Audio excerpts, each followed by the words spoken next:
Oi, eu sou Carla Nascimento, diretora da série Transmídia O Lugar Antes de Mim. Aqui nos podcasts e videocasts vamos conversar sobre a temporalidade e a diversidade do nosso patrimônio cultural. Investigamos o território de Curitiba e região através de descobertas e rastros arqueológicos, paleontológicos, antropológicos, encontrando indícios que nos permitem pensar uma história pré-colonial, a presença e vivência das comunidades que habitavam o lugar antes de nós. Este é um projeto viabilizado com recursos do Programa de Apoio e Incentivo à Cultura, da Fundação Cultural de Curitiba e da Prefeitura Municipal de Curitiba, realizado pela Ampler Cine TV Novas Mídias, gravado nos estúdios Fusão Podcast. Você pode nos encontrar por O Lugar Antes de Mim no Instagram, Facebook e principais plataformas de áudio. Para nos assistir, acesse o canal da Ampler Cine TV no YouTube. E hoje, para falar da agricultura e outras coisas a mais dos povos originários que ocupavam o Planalto Curitibano antes de 1500, quando então os europeus chegaram, o nosso convidado é o Pedro Fortes, historiador e antropólogo, mestre e doutor em antropologia social pela Universidade Federal do Paraná. Autor dos trabalhos Entre a Política Indígena e a Política Indigenista, um estudo sobre as relações políticas entre índios e não índios em Curitiba no século XIX, e Indígenas na Cidade, uma análise histórica e etnográfica da presença caingangue em Curitiba. Pedro, eu gostaria primeiro de te agradecer muito a sua presença, você vir aqui estrear esse espaço na série O Lugar Antes de Mim, que são videocasts e podcasts. E eu gostaria que você começasse falando para a gente como que eram as comunidades, quem eram essas pessoas que estavam aqui, então, onde hoje é Curitiba, no território curitibano, no período colonial, então antes aí de 1500. Como que eram essas comunidades? Boa tarde, Carla. Boa tarde a todos. Eu fico muito feliz de ter sido chamado, trazer esse tema aqui para a nossa conversa. É um tema difícil, eu sei, a gente no Brasil não tem muito acesso a essas informações e a gente fica contente de vir expor um pouquinho do que a gente vem trabalhando já há alguns anos, principalmente aqui na cidade de Curitiba, né? Eu sou antropólogo, como se apresentou, trabalho já faz quase uns 10 anos direto com a população indígena no Brasil como um todo. Então, já trabalhei aqui no Paraná, já trabalhei com os caingangue, com os guarani, trabalhei no Mato Grosso do Sul com os terena e com os kaiowá, trabalhei recentemente no Maranhão com os canela, grupo Timbira, e também trabalho já há alguns anos na Amazônia, né, com os grupos Mura e outros grupos Sateré-Maué, trabalho com população quilombola. Então, há alguns anos eu venho organizando minha mente para tentar entender a população indígena e trabalhando com isso diretamente, mas academicamente trabalhei com essa questão das populações indígenas na cidade de Curitiba, ou, como eu gosto mais de tratar, no Planalto Curitibano. Sim, sim. Né? Até porque as populações, se nós não nos atemos aos limites das nossas cidades, os indígenas não. Isso é um problema muito menor deles, né? A gente tem Planalto Curitibano, como qualquer outra localidade do Brasil, isso os arqueólogos sabem muito melhor que eu, tem uma diversidade enorme de populações e grupos humanos que residiram, né, nesses espaços ao longo dos milhares e milhares de anos de ocupação humana. Isso é bem importante, né, Pedro? Porque a gente tem mania de aprender na escola e de a mídia bombar o tempo todo na gente que indígena, né, e nem é indígena, de índio, e que existe um padrão até visual para essas, né, para essas imagens, e a gente não se atenta a essa diferenciação dos grupos, né? Exato. No Brasil a gente tem centenas de grupos, a gente tem quase 300 línguas, né, de grupos indígenas falantes de línguas indígenas no Brasil. Isso hoje? Isso hoje, né? Com certeza a gente está num período recuado de tempo, a gente tinha muito mais povos, né, e muito mais línguas, né? Então, para tratar dos povos que ocupavam aqui o Planalto Curitibano e a região de Curitiba, né, para tratar desse aspecto específico, eu não poderia falar diretamente dos grupos como a gente conhece eles hoje, por exemplo, né? Eu falaria dos caingangue, dos guarani, dos xoclém, mas eu não tenho duas certezas. Eu não tenho certeza se esses grupos eram realmente os caingangue ou se eram grupos muito parecidos com os caingangue, ou xoclém, ou guarani, né? E eu também não tenho certeza se eles se chamavam assim, Aliás, eu tenho certeza que muitos dos grupos indígenas não se chamavam ou não davam um nome específico para eles como um grupo, e muitos desses grupos foram forçados a dar seu próprio nome quando foram perguntados, né, pelos não indígenas: quem é você? Né? Qual é o seu nome do seu grupo? E muitos desses nomes que a gente conhece nome: eu sou um homem, eu sou uma pessoa, eu sou uma família. E assim a gente foi dando os etnômios, os nomes desses grupos. Mas eu diria assim: os grupos humanos que estavam em Curitiba, que estavam nesse século XVI e até previamente, no século XV, século XIV, ocupando e disputando espaços, né, não apenas dessa forma pacífica, idílica, certamente eram antepassados e dos grupos que hoje são chamados Caingangue e Guarani. São os G-meridionais, né, e os grupos Tupi-Guarani. Eles ocupavam esse território, disputavam, guerreavam, se associavam, trocavam... Na antropologia, a gente tem um termo de troca de mulheres, né? Então, você tem uma clássica instituição da guerra e da troca de parentes. Então, assim, esses grupos, esses territórios, eles existiam e eles existem, né? A fundação de cidades, a mera construção de asfalto, ela não destrói um território, né? Esses territórios são sobrepostos e existem até hoje. E como que você acompanha assim a questão dos indígenas, então, aqui, Caingangues, Guarani, do território curitibano, e essa ocupação, essa formação da cidade de Curitiba nesse território? Como que para você, assim, você pode contar para a gente como que eles enxergam isso? Então, eu iniciaria assim dizendo o seguinte: quando eu estudei lá atrás, na minha monografia de história, eu estudei a relação entre os tupinambás, tupiniquins, franceses, enfim, aquela bagunça que teve toda no Rio de Janeiro no século XVI. E eu, como muitos antropólogos e como muitos historiadores, a gente tem uma certeza de que a surpresa de ter encontrado todos daquele contato, daquele choque, foi muito maior dos europeus do que dos índios, né? Os europeus, eles vinham com uma base sólida, muito consolidada do que era o mundo, do que era o universo, do que era a formação da humanidade. Socialmente, eles tinham estava escrito na Bíblia, né? De onde vieram as pessoas, né? Entendi. Para onde vieram as pessoas e para onde os apóstolos de Jesus foram, né? Levando a palavra de Deus. Quando eles chegaram no Brasil, eles encontraram gente que não estava na Bíblia. Não estava. Né? E isso foi um problema grave. Uma perspectiva interessante. Isso foi um problema grave para os teólogos. Isso gerou diversas interpretações e diversas discussões para saber qual foi o apóstolo, né, que levou a palavra. Porque na Bíblia dizia que tinha ido para todos os lugares do mundo. Quem que desviou do caminho não chegou aqui? Né? Como é que esses caras continuam agindo dessa forma nos canibalismo, todo tipo de contravenção e tabu para o católico? O índio não. Ele vivia numa sociedade extremamente diversificada, com grupos humanos muito diferentes, próximos deles, e com certeza foi uma surpresa. Mas uma surpresa muito mais aceitável dentro da própria estrutura de pensamento do indígena, que é aberta para esse outro. Ela é aberta para a transformação. Então, claro, foi uma surpresa, mas eu diria que a surpresa foi muito maior dos europeus. Muito maior. E, assim, trazendo esse século XVI das praias, subindo a serra, não é muito diferente. Então, no século XVI, você teve alianças que foram realizadas na costa brasileira, e falando aqui do Paraná, né, com os Guarani da costa, com os Tupi aqui na costa, que são chamados na literatura de carijós. Né? Você teve uma aliança forçada ou aliança, enfim, diversas maneiras de fazer aliança através da escravidão. Aliás, era uma frase, tem um historiador, antropólogo falecido já, João Manuel Monteiro, que ele dizia, né, que era comum uma ideia cínica no século XVI, que os amigos de hoje são os escravos de amanhã.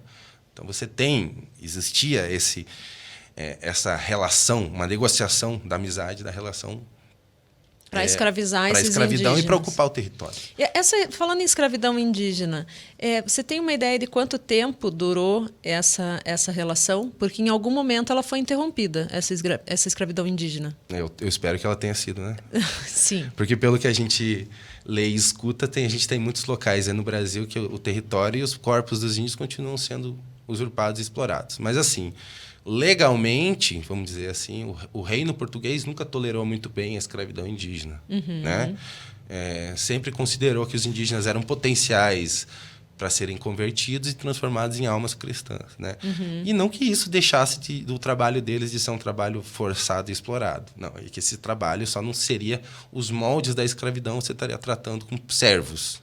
Entendi. Né? A mentalidade europeia, a gente tem que lembrar que vem da servidão, né? Nas aulinhas de história lá. O que eu queria era diferenciar assim, essa questão da escravidão indígena da escravidão dos negros escravizados, sim, né? Sim. Mas você tem uma ideia de quanto tempo existiu, assim, de 1500 quando eles chegaram até mais ou menos século quando? XIX. Né? Ah, então foi assim você teve no século XIX você tinha um termo específico para tratar da escravidão de indígenas, que era administração. Então, como assim administração, gente? Administração. Então você tem relatos aí você tem cartas régias, documentos que apresentam, olha, você pode ir para o interior, caçar os coroados, né? E aqueles que se renderem, você entrega para a administração. Então era administração privada. Era como se fossem empregados nas residências. Em Curitiba tinha muito disso no século XIX. Indígenas empregados. Muito, muito. Isso no Brasil inteiro, né? Essa foi vem sendo a tônica da nossa história, né? Então, assim, se você olhar até o século XVIII, metade do século XVIII, pelo menos, o termo para escravos, basicamente, era negros. E isso não diferenciava se era indígena ou não. Né? Um pouco antes até se dizia muito negros da terra. Então, o termo para escravizar os indígenas era negros, são os negros da terra. Para diferenciar dos negros que vinham da África. Mas, assim, comumente, o termo que se utilizava eram os negros, né? Quando você falava de escravos. Mas também, isso depende muito do documento, etc. Mas, assim, em linhas gerais, desde o século XVI, você já tem bulas papais, você já tem documentos, cartas régias que orientam a não escravidão dos índios, né? Por causa da alma, né? A existência da alma, são seres humanos. Porque a grande discussão era se eles eram humanos. Né? Primeiro foi se eles eram humanos, aí depois se eles tinham alma. Considerando que eles têm alma, não podem ser escravizados. Isso foi um processo. Isso foi um processo de alguns anos de disputas entre jesuítas e bandeirantes, né, que tinham os interesses iguais nesses territórios. Né? Tinham interesses nos mesmos territórios, mas diferenças às vezes antagônicos até. Né? Do modo de tratar esse Até indígena. porque a conversão jesuítica era algo muito específico. Você tinha um processo específico de conversão através do trabalho, da fé e da dedicação, do aprendizado do português. E a escravidão ela era a caça, né? A caça aos matos, a preação, como era dito nos termos. Sim. E trazendo para o território curitibano, o território curitibano, como a gente conhece, ele foi primeiramente, como nós conhecemos, né? Esse lugar antes de mim, né, pensando, né, no termo, né, no título da nossa série, né, existem muitos lugares antes de mim aqui. Sim. Se a gente pensar pensar os índios, né, muitos lugares antes de mim aqui. Tem alguns lugares antes de mim que eu tenho que os lugares que antes de mim, antes dos índios, de eu descobrir como é que é essa relação dos índios aqui. Essa cidade era outra para mim. Hoje eu saio andando e sei que em cada bairro mora aqui essa família indígena, ali mora não sei quem, ali mora não sei quem, fulano. Então é um lugar, um outro território que vem se abrindo para a gente. Sim, você começa a ter uma nova perspectiva, né, em relação ao seu lugar. Que antes era uma coisa e depois, com o teu conhecimento, você vai mudando. Quando você fala, por exemplo, pensando lá no marco de 1500, que é uma coisa aceita. É um bom marco. Tem ideia, uma estimativa de quantos indígenas ocupavam o Brasil? Assim? Olha, as estimativas elas são todas na casa de alguns milhões, né? Mas assim existem muitas formas de se levantar, de fazer essas estimativas entre 5 a 10 milhões de pessoas, né? São estimativas, a gente sabe, essas estimativas elas podem ser feitas com base como a gente conhece a organização desses povos, né? A capacidade desses povos de dar conta do próprio tamanho. Mas a gente sabe que muitos desses povos escolheram serem povos gigantes. Escolheram? Escolheram, né? Vamos pensar numa perspectiva antiga, estrutural. Tem um antropólogo francês falecido, Pierre Clastres, que estudou os Guarani, né? Que ele dizia os Guarani são uma sociedade contra o Estado. Em algum momento, eles fizeram uma escolha de não ir para o caminho de ter Estado. Né? Não foi algo apenas que eles não chegaram a esse nível de desenvolvimento. Exato. Não, eles já passaram por várias vezes por momentos em que eles poderiam se considerar e se formar como um grupo organizado, se relacionaram com grupos assim, como os incas, etc. Né? Tem que lembrar que houve essa troca? Houve, claro. Os Guarani, o território Guarani hoje, que a gente reconhece, desde a Bolívia até o Uruguai. Então, um grande território com algumas... Paraná estaria nesse... Algumas centenas hoje. de milhares de pessoas, sim.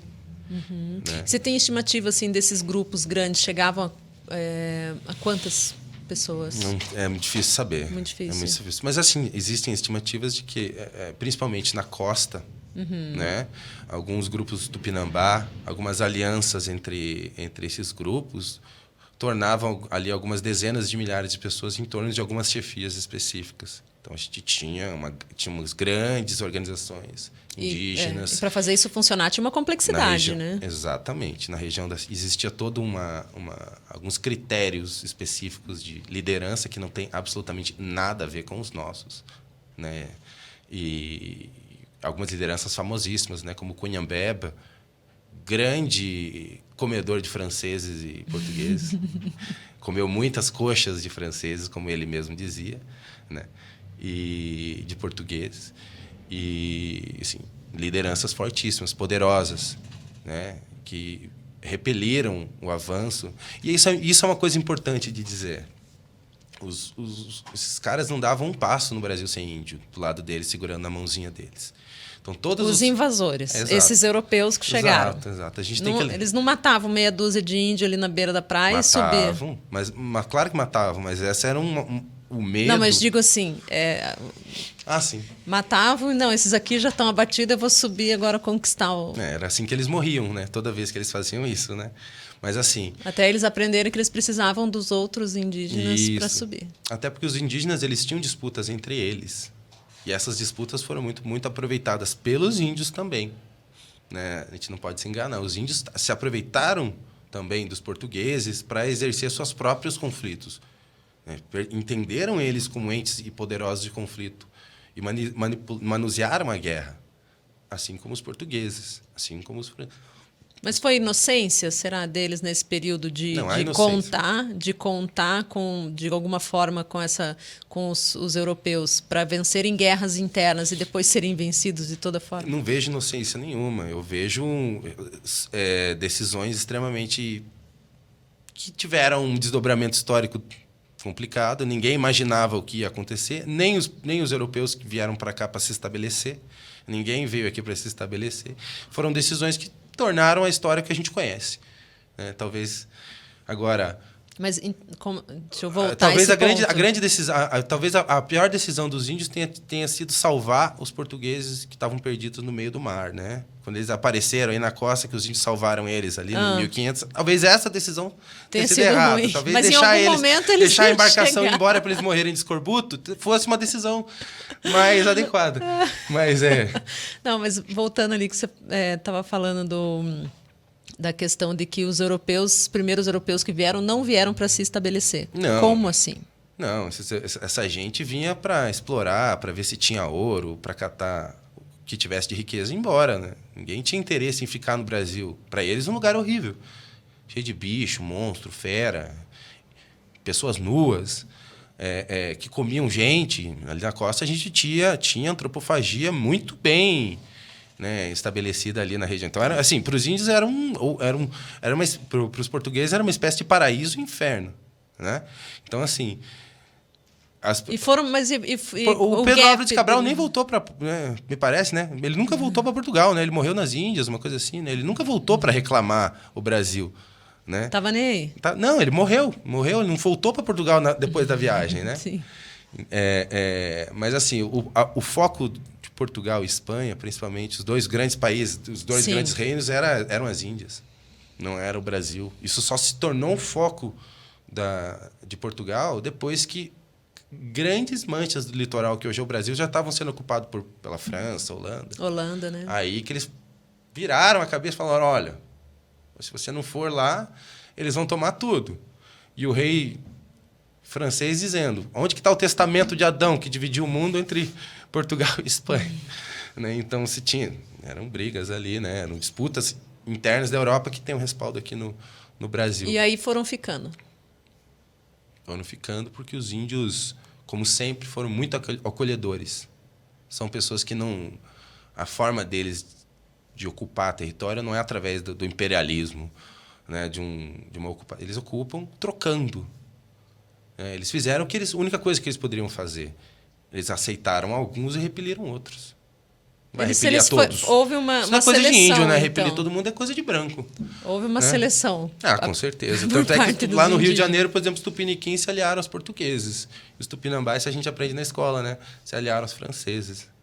Então, aquela guerra horrível lá na Baía da Guanabara. Então, assim, eram alianças pensadas, né? Se aliou aos franceses porque era o aliado, o inimigo do francês era o português, era inimigo em comum. Isso não tem inocência nenhuma.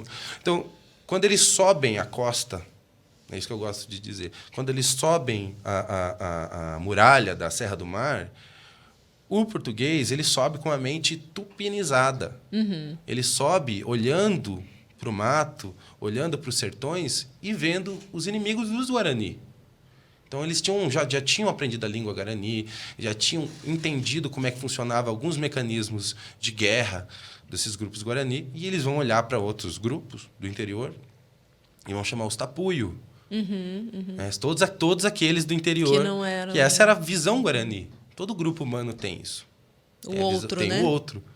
Então, muitos grupos que ocupavam esse território que a gente está aqui, dos Planaltos, eles foram enxergados desde seu primórdio, justamente por essas relações dos índios, esse pensamento dos índios como inimigos. Né?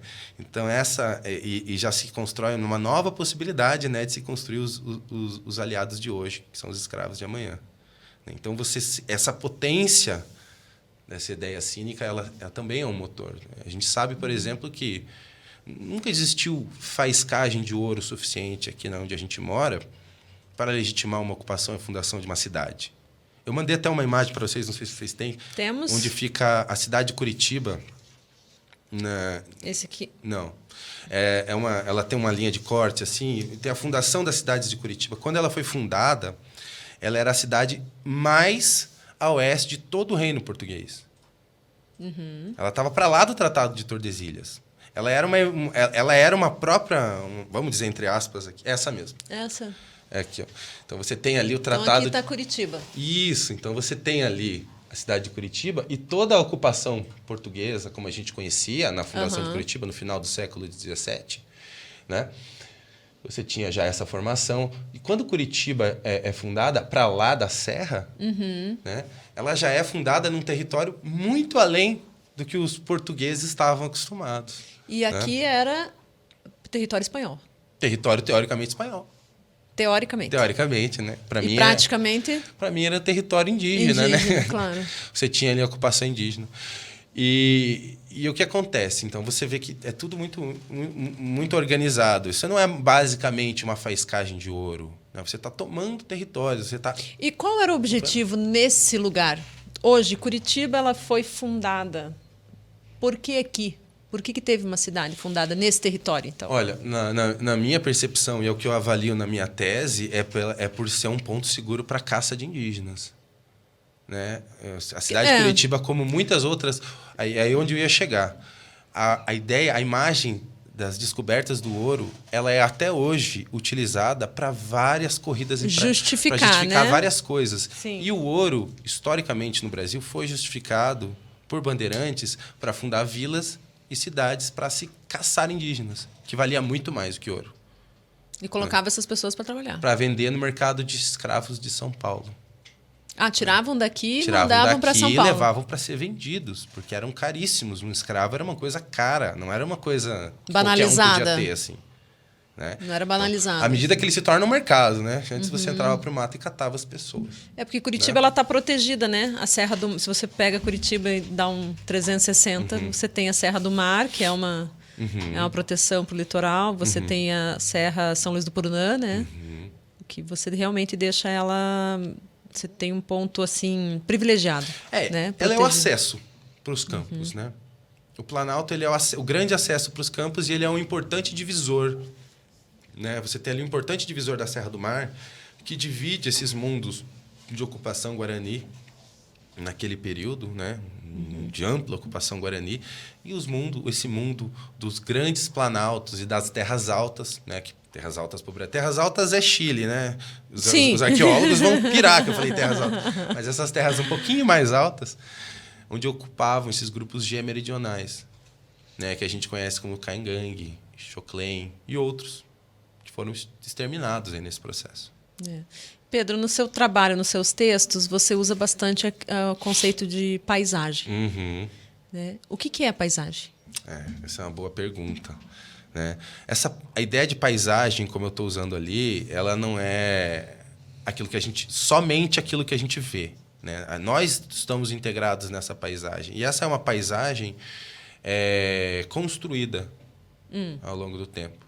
Né? A paisagem a gente entende como resultado de todas aquelas ações, de todo aquele produto da ação humana e ação natural que possibilitou a transformação daquele ambiente. E quando eu falo paisagem, eu estou tentando acessar a perspectiva com a qual os indígenas olham para esse território e enxergam as mudanças que eles fizeram na história nesse território, nessa paisagem. Né? É um conceito muito caro da antropologia, mas assim, basicamente, essa ideia de paisagem ela serve para consolidar as transformações e as mudanças no tempo. E é bem interessante, né? Porque quando a gente fala paisagem, no comum, imagina-se natureza, olhar, né? Assim, apenas para a natureza. Contemplação e você fora do meio. Lá, paisagem bonita. Você pensa assim, nunca uma cidade. Você não olha uma cidade e fala, nossa, essa paisagem dessa cidade. Porque você não está olhando para a paisagem e fala que ela é bonita, né? Você está falando como é que esse contexto, essa paisagem foi transformada, né? Qual foi todo o processo de construção. Assim, como que funciona essa materialidade daí da questão da marca dessa cultura indígena, olhando Curitiba hoje, aonde está essa materialidade? Assim? Olha, se eu perguntar para os Guarani, eles vão me falar uma coisa. Se eu perguntar para os Caingangue, eles vão falar outra. Eu acho que essa é a chave da gente entender os grupos. Que, assim, primeiro, os índios são uma invenção nossa. Né? Índio é uma coisa fala tanto sobre esse povo quanto eu falar assim, os asiáticos são assim. Né? São pessoas muito diferentes, profundamente diferentes. Né? Sim. Mas assim, eu diria que para um Caingangue, ele vai olhar uma araucária e vai falar assim, se tem araucária é porque um Caingangue passou aqui. Basicamente. Né? Mas não foi a gralha azul que plantou? Provavelmente foi uma gralha azul Caingangue. Não, porque esse negócio de araucária a gente vai entrar num outro mundo também. Exato. Né? Então, os próprios arqueólogos, a gente tem vários colegas que já demonstraram como esse desenvolvimento das florestas em associação à expansão desses grupos, né? Como eles aconteceram em paralelo. Né? Acho que não sei se vocês conhecem o trabalho lá em Urubici que o pessoal vem fazendo já há alguns anos, o Rafael Cortelletti. Né? Estão trabalhando com uma sofisticação tecnológica muito grande, né? E demonstrando ali, você tem no meio daquela disseminação de florestas de araucária, plantio dos Caingangue, uma disseminação de outros legumes, de abóbora, batata,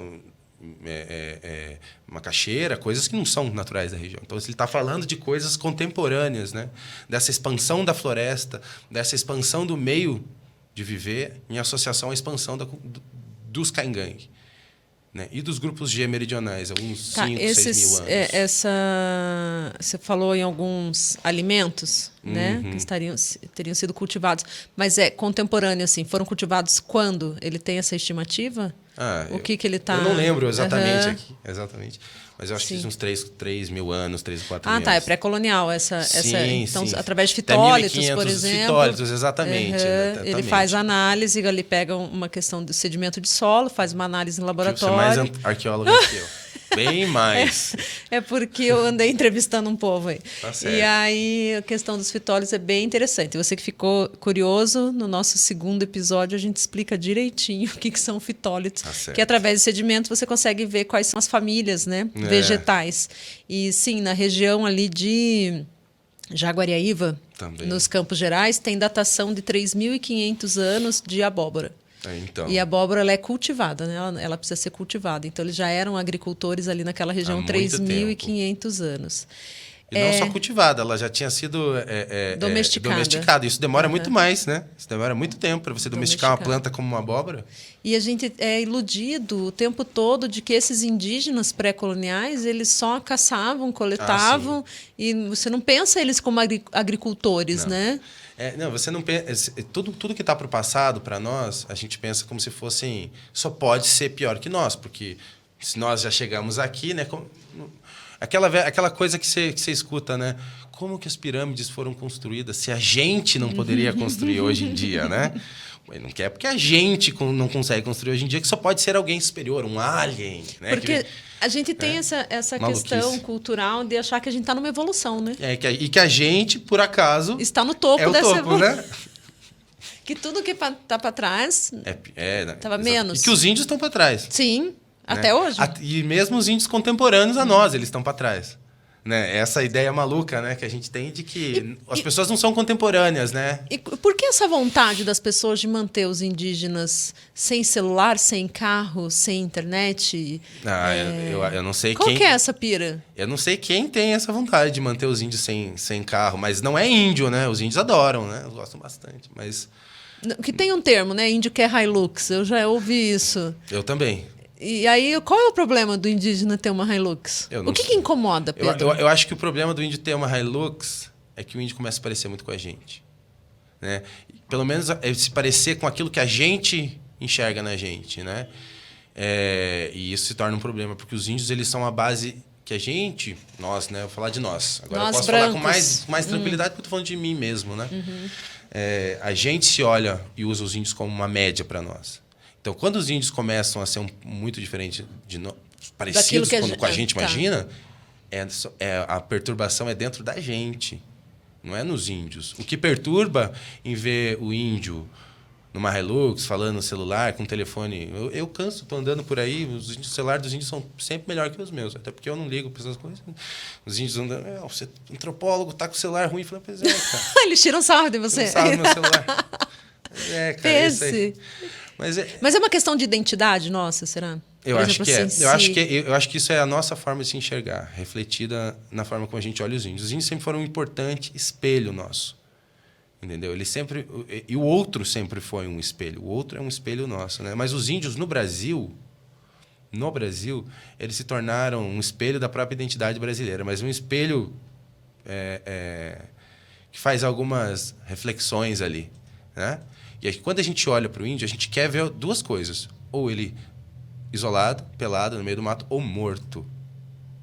Né? Morto, na nossa própria história.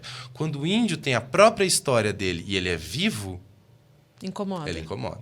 E tem uma coisa muito, né, de identidade do que se o outro está parecido comigo, então quem sou eu? Exato. Esse espelho, né? Você começa a se olhar nesse espelho e começa a se enxergar. E você perde completamente essa baliza histórica de identidade que é o índio. Que o índio sempre esteve lá, né? Os negros também, longe. a mesma coisa. Você vai cair no negro, você vai cair no pobre. Né? Na pessoa que... Como assim? E a ideia sempre foi transformar o índio num pobre. Né? Esse é o problema. Vive de doação, de resto. Um índio num pobre que não fala mais sua língua, que não tem mais a sua cultura, que não tem mais as suas relações de família, mas não tem nada. Quando você tem um índio com as suas relações de família, falando sua língua, defendendo seu território, usando um celular e uma Hilux, é isso que incomoda. Entendeu? Porque ele não passou pelo estágio, entre aspas, na nossa cabeça, de sofrimento, da pobreza, de crescer na miséria, vida. Né? De crescer, de se tornar um self-made man. Né? Isso não é o sonho do índio. O índio quer mesmo pegar o celular dele e ficar na dele. E quer fazer a pesquisa dele, e quer utilizar as bases de mapas de GPS para defender o território dele. Usam muito melhor que a gente em GPS, a gente só usa para achar padaria nova. Os índios estão usando de uma forma muito mais inteligente esses aparelhos, conversando na língua deles. E lembrando que a maior parte dos índios no Brasil são bilíngues, né? Falam português e sua língua nativa. E a língua nativa. Que hoje, que você comentou, são cerca de 300 línguas. 300 línguas, claro. A gente tem populações aí como os Caingangue, com entre 50 mil habitantes, e tem grupos bem menores, falantes de língua que são, hoje, uma família isolada, não contactada, ou com pouco contato, ou 100, 50 pessoas. né? Mas você tem... A questão é a diversidade linguística. E para chegar nessa diversidade linguística, é aí que está o ponto, né? Você precisa de uma relação muito complexa entre esses grupos, né? Por exemplo, a língua tupi, ela é muito parecida entre si. As línguas tupi, né? Mas você tem outros grupos que não, né? Os grupos macro-G, né? A língua falada entre eles é muito variada, onde eles estão no território brasileiro, mas elas têm uma origem comum. Quer dizer, esses grupos se relacionaram e diversificaram muito a sua própria língua, a sua própria compreensão do território. Sim. Né? E voltando um pouquinho na questão dos alimentos, que a gente comentou de outros lugares, mas aqui na questão do território curitibano, né?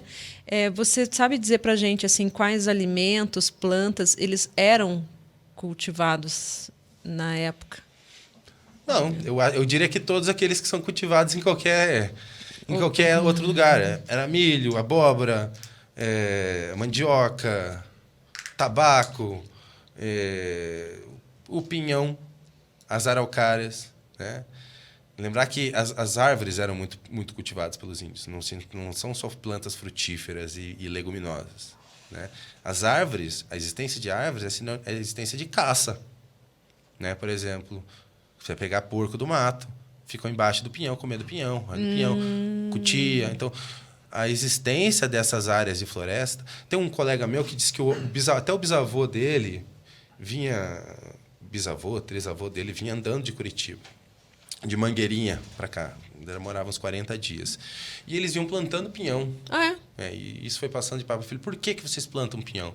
É para vocês sempre terem um caminho rico e certo para vocês chegarem até lá. Então, você segue o caminho das árvores, né? Você segue o caminho da caça.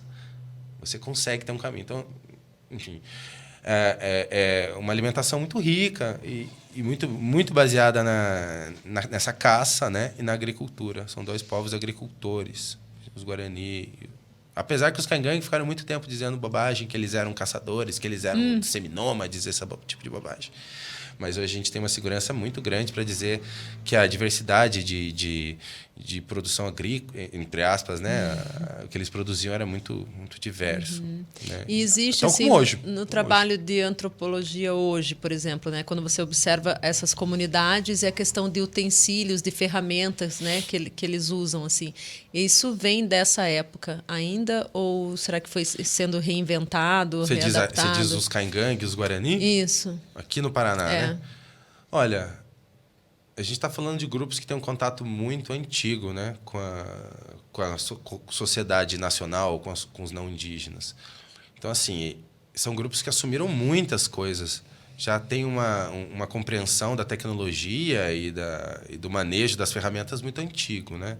E estão ainda se associando e aprendendo a lidar. Hoje em dia tem muito Caingangue lidando com soja, lidando com cooperativas de associação, de produção de soja, maquinário pesado. Então, assim, eles estão aprendendo. Eles estão contemporâneos, eles vivem com a gente. Sempre foram contemporâneos a nós. E, assim, não quer dizer que aquele cara que não está usando celular, não está usando... Não é contemporâneo. Acho que é aí que a gente tem que chegar. A gente não vive numa grande aldeia global, como as pessoas pensavam. A gente vive em um planeta que são vários planetas. Sim. É que a globalização ela deu essa sensação, né? Mas é um grupo muito específico que está conectado, né? Você também tem outros grupos isolados, assim, isso pensando no mundo, não só na questão do indígena. Não, e não só os indígenas no Brasil também. Sim.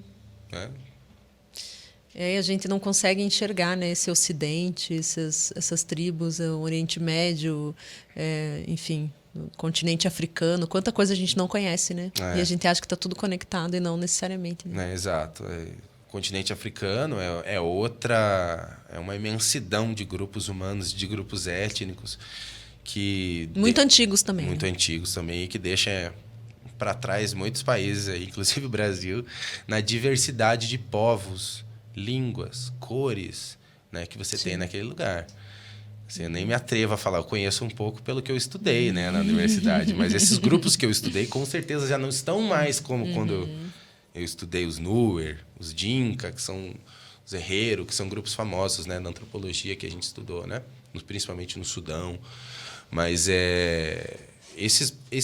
assim, trazendo para a nossa realidade, eu acho que o que é importante a gente ter em mente que os indígenas jamais deixaram de ocupar os territórios, né?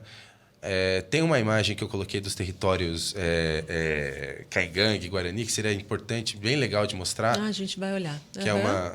Não sei se você vai mostrar para frente. Não, a gente vai colocar. Que ele mostra onde estavam os territórios Caingangue. Isso, essa imagem. Quando eles começaram a ser mapeados. Isso tá? Esse mapeamento aconteceu quando? Esse mapeamento ele foi feito, agora eu não vou lembrar do Mas colega, mais ou menos. Mas isso é do final do século XIX.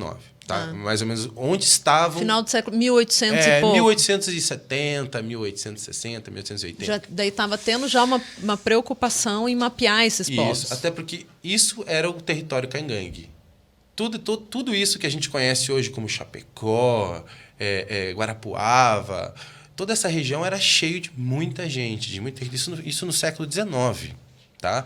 E esses nomes de campos que a gente está vendo ali, Campos Gerais, Campos Novos, Campos Nhonhô, Xagu, Guarapuava, esses são os nomes... Erechim. Campo Herê. Ser Erechim. Xanxerê. Eram os nomes que as grandes lideranças político-territoriais Caingangue, onde elas se organizavam dominando grandes campos.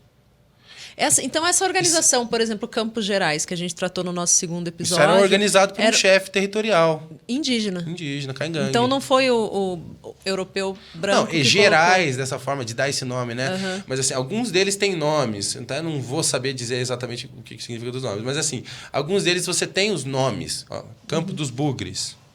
Era aquele território que tem aqueles índios, aqueles bugres lá. Né?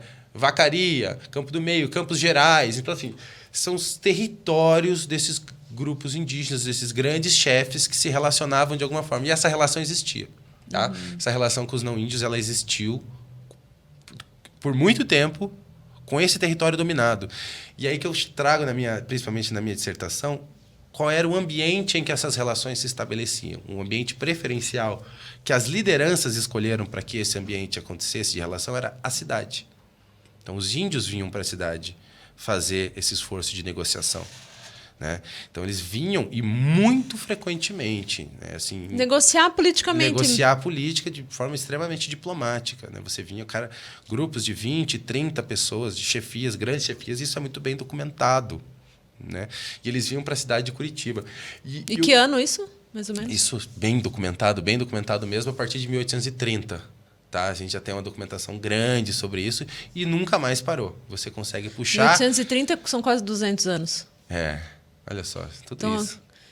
Quase 200 anos os indígenas já estavam fazendo política politicamente na cidade, em Curitiba. Em Curitiba, né? Que é onde eu estudei. Sim. Né? Então, em seus campos. Essa imagem, não sei se vai aparecer mostrando, mas essa imagem aqui... Ela mostra muito bem a pressão que foi feita sobre o território. Isso partir não quer dizer litoral. Que aqui não existiam, não era mais um território indígena. Mas eram essas manchas, são as cidades, são os núcleos coloniais que vão empurrando o território indígena para lá. Então, quando no século XIX a cidade já está fundada, já está organizada as milícias e as de repulsão que tinham aos grupos indígenas, é óbvio que eles não iam desenhar mais o território de Curitiba como um território indígena. Né? Por quê? Porque você não tinha mais uma liderança político-territorial organizada em torno desse território. Era um território que sofreu esbulho. Né? Mas nunca deixou de ser um território importantíssimo para esses grupos.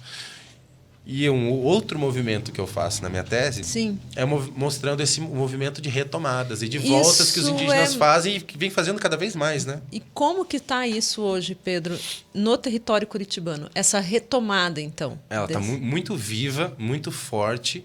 Né? Ela tem várias, teve vários momentos históricos importantes, né? E pelo menos nos últimos 20 anos ela vem se acelerando e ela vem exigindo que a administração pública tome novas medidas, né, de recepção e acolhimento dessa população indígena. O que são essas medidas na prática? Olha, é uma discussão complexa, Porque, assim, você tem uma população indígena vindo para a cidade para fazer todo tipo de coisa. Assim como qualquer outro grupo humano. Então, você tem gente que vem vender artesanato. Você tem gente que vem para estudar na universidade. Você tem gente que sai da terra indígena por motivos qualquer, por briga, por disputas quaisquer, e chega na cidade e não tem para onde ir. Sabe nem falar português.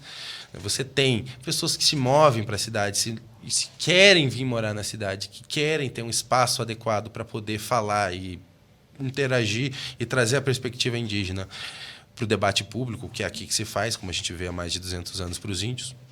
Né? Então, você tem uma gama muito grande do interesse e você tem demandas por reivindicação de terras. Né? O Museu do Mate agora virou... Campo Largo ali, né? Foi retomado por indígenas caingangue. Ali onde era o Museu do Mate, você tem uma retomada caingangue ali que está morando mais ou menos umas 50, 60 pessoas que fundaram uma aldeia ali. Né? Aqui em Curitiba você tem a aldeia Cacané-Porã, que fica lá na Caximba, que você tem 250, 300 moradores. A cidade de Curitiba, na verdade, isso em 2010, no âmbito do censo, ela é a cidade com a maior população indígena do Paraná. Cidade. Né? Não proporcionalmente, né? Claro, proporcionalmente você tem Nova Laranjeira, você tem outras cidades. Então, em quantidade... Em números totais, ela é a cidade com a maior população indígena. Então, você tem aí um número de 3, 4 mil indígenas que moram em Curitiba. E o que você vê de saída, né? Para nós, como sociedade e, claro, como poder público, né? O que pode ser feito para esse acolhimento e para essa retomada do espaço de alguma forma, né? Os índios, eles são pessoas muito sensatas. Eles não querem tudo, eles nunca quiseram tudo e eles nunca quiseram muito. Né? Eles só querem o espaço deles. E esse espaço deles não é todo o espaço que tinha antes, até porque... Não, é inviável. Eles foram mortos, né? Sim. Grande parte dessa população não existe mais. Né? Então, assim, eles são pessoas muito sensatas. Esse espaço que eles pedem não é um espaço físico. Eles querem um espaço de diálogo. Né? Um espaço social. De debate. Não é um espaço físico, uma construção. Não, mas social, dentro da sociedade. Eles nos querem espaços, ser escutados. nos conselhos. Eles querem ser escutados. Eles sabem que são muito assim. inteligentes. A gente está falando... Os índios e meus amigos indígenas sabem que eu sempre falo isso para eles. Eles não são pessoas assim ingênuas, tímidas. São extremamente inteligentes, meus amigos pelo menos, e fazem elaborações muito perspicazes. Né? São pessoas muito rápidas para entender as coisas, os movimentos da sociedade. A construção do pensamento deles é muito ágil. Ela não é tão monolítica quanto a nossa. Então, eles percebem, sabe, a importância, eles percebem o espaço que está sendo dado para eles como... E tem sido suficiente esse espaço? Não. A gente teve recentemente disputas muito tristes que ocorreram aqui no próprio município de Curitiba, quando foi fechada a casa de passagem, né, do artesão. Então, você tem centenas de mulheres, principalmente mulheres, que vêm vender artesanato para suas crianças, e eles sempre vieram para cá. E essa casa sempre existiu? Não, essa casa foi fundada em 2014. Ah, é recente? 2015. Era lá na frente do Paraná, lá no Rebouças. Agora está na Avenida Engenheiro Rebouças, se não me engano. É um outro endereço. Mas isso foi muita pressão. Por muita pressão. Muita pressão da sociedade organizada.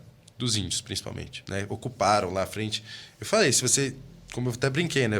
Pelo que eu estou vendo, os índios vão armar uma aldeia aqui na Praça Nossa Senhora de Salete, né? Pelo jeito. No centro cívico ali. Fizeram Mas rapidinho eles fizeram encontraram a casa. Agora, o que eles precisam efetivamente é ser ouvidos. Né? Eu sempre gosto de dizer. Eu me formei, graduei, fiz mestrado, doutorado, mas o mais difícil foi aprender a ouvir os índios. Entendeu? Aprender a ouvir e tentar entender de onde eles estão falando. Sim, claro. Porque às vezes eles estão falando uma coisa e a gente acha que está entendendo. Você, a partir da tua visão, do teu lugar, você tira conclusões completamente ignorantes. Né? Então, acho que o ponto é esse, a gente fazer um esforço, assim como eles sempre fizeram, para tentar entender o ponto de vista deles, a perspectiva do que eles estão falando. Sabe? E o que eles estão falando, Pedro? Então, eles estão dizendo que esse mundo, essa forma como a gente vive... Eles sabem disso, é inviável. né? Eles sabem disso, que a forma como a gente vive, ela não tem como durar. Né? Ela não tem como durar para sempre. Né? Então, acho que hoje, mais do que nunca, né, os povos indígenas eles são chamados para resolver essa fatura, que não é só deles, né? Mas que é nossa, de dizer, olha, se a gente continuar consumindo recursos e usando a terra do jeito que a gente usa hoje, pode botar um prazo para esses recursos, porque eles não são infinitos. Pode botar um prazo para a forma como você utiliza a sua terra, porque ela não é infinita. Porque, enfim, eles estão nessa bolha com a gente, né? E sofrendo, sendo impactado o tempo todo com mudanças climáticas, com tudo que está vindo de ruim nesse nosso modo de vida. E o tempo todo sendo colocado na vitrine da solução. Né? O tempo todo sendo colocado no greenwash da solução. Então, você bota um cocardo, porta um índio do lado ali e está resolvido. Né? Mas na hora de ouvir o que o índio fala, na hora de ouvir como ele tá, de onde ele está falando para formar uma política pública, é muito pouca gente, infelizmente, não só político, mas muito pouca gente da nossa sociedade que está disponível para ouvir. E tentar entender, né? E tentar entender de forma... e sair da sua zona de conforto, sabe? Muitas vezes E não é só a zona de conforto física de, sei lá, para uma terra indígena sujar as botas. É de você realmente tentar conversar com alguém. Não é difícil hoje em dia. Tem internet, as pessoas conseguem, né, ir atrás. E as pessoas estão aí, estão apresentando várias... Os índios estão na rede social. Eu não estou, né? Mas os índios estão lá no Instagram, em tudo que é tipo de coisa. Se manifestando e apresentando seus posicionamentos. Nesse gancho do que você está contando, né? Ou que outras coisas assim podem ser feitas efetivamente, né, para reverter esse apagamento histórico dessa presença do indígena na nossa sociedade? Para interromper esse nós-eles. Interromper o nó, né? Eu sou um cara que acredita em educação e território. Então, assim, a gente precisa se educar, a gente precisa aprender, a gente precisa ouvir, a gente precisa de mais momentos como esse, mas momentos que também tenham um índio falando. Sim. Né? A gente precisa de mais... Eu sempre brinco, a minha primeira... Essa plateia eu não estou acostumado, mas a minha primeira plateia foi criança, dando aula em escola, né? Escola de periferia, escola... E eu não sabia falar sobre índio. Eu não sabia falar nada. Era teu tema de pesquisa, né? Não, ainda. Então, eu tinha comecei, eu nem tinha me formado ainda. Quando eu comecei a dar aula, estava PSS, enfim. Então, foi uma das coisas que eu comecei a pensar, nossa, eu não sei falar sobre indígena, eu não sei onde arranjar material, então eu não culpo nem os professores. Então, a gente precisa se educar, formar mecanismos de se educar, de aprender, de escutar. Né? Acho que isso é uma coisa que a gente vem falando faz tempo. E território, eles precisam do território deles. Eles precisam de espaço físico para eles viverem, né? Eles precisam que seja... A gente tem uma série de demandas, centenas de demandas no Brasil que estão engavetadas aí pelo menos uns 10, 15 anos e enfim, não tem mais por que a gente imaginar, né? E as coisas estão acontecendo. Eu conheci várias aldeias, vários locais que hoje já foram feitas reintegrações de posse. Essas pessoas estão vivendo, já foram para a cidade. Então, assim, o movimento que vem acontecendo ainda é desbulho. Né? A gente ainda não está na hora que a gente parou e está olhando para o que aconteceu. De verdade, né? De verdade. A gente precisa parar de fazer o que nós estamos fazendo. Sabe aquele momento que você tem filho, você sabe que você precisa primeiro... Não adianta tentar ensinar, você precisa primeiro parar de fazer o que você está fazendo. Mais ou menos isso. A gente precisa primeiro parar, olhar para o movimento se tornar outro. Pedro... A gente está chegando no final do nosso podcast. Registro que é o nosso primeiro podcast. Estou muito feliz de te receber, né? Espero que a gente tenha outras oportunidades para a gente conversar. Então, agradeço agora a presença do Pedro Fortes. E você pode nos encontrar, né, por O Lugar Antes de Mim no Instagram, Facebook e principais plataformas de áudio. E se quiser assistir, ver os mapas, as imagens que o Pedro trouxe para a gente, acesse o canal da Ampler Cine TV no YouTube. Tá? Esse é um projeto viabilizado com recursos do Programa de Apoio e Incentivo à Cultura, da Fundação Cultural de Curitiba e da Prefeitura Municipal de Curitiba. Realizado pela Ampler Cine TV Novas Mídias, gravado nos estúdios Fusão Podcast. né? A pesquisa desse episódio foi feita por mim, Carla Nascimento, e pelo Tainan Rodrigues. Social media e fotografia, Claudete Lugineski. Produção, Thay Rodrigues. E roteiro de Fernando Viero. Então, até a próxima vez, onde nos encontraremos num lugar antes de nós. Obrigada, Pedro. Muito bom. Obrigado, Carla. Até a próxima. Até a próxima. Tchau.